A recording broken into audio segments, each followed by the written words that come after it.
Hi guys. ఈ రోజుల్లో మనుషులు ఎదుగుతుంటే తొక్కేసే వాళ్ళు ఎక్కువ ఉంటారు. కానీ మనం అలా చేయకూడదు. ఒక మనిషి ఎదుగుతుందంటే వాళ్ళకి ఎంకరేజ్ చేసి ఇంకా ముందుకు తీసుకెళ్ళాలని చూస్తుంటాం.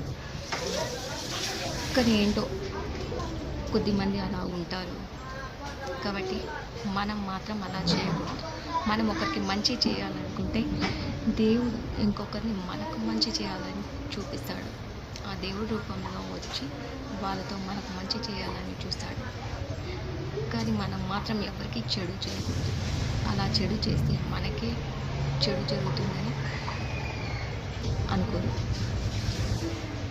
సో గాయ్స్, ఎవరు ఎదుగుతున్నా మనం ఎంకరేజ్ చేయాలి తప్ప వాళ్ళని తొక్కేయాలని చూడకూడదు. కానీ ఈ జనరేషన్లో అలా లేరు. ఎవరైనా ఎదుగుతుంటే వాళ్ళని తొక్కేయాలని చూసే వాళ్ళే చాలామంది ఉన్నారు. అది మీకు తెలిసే ఉంటుంది.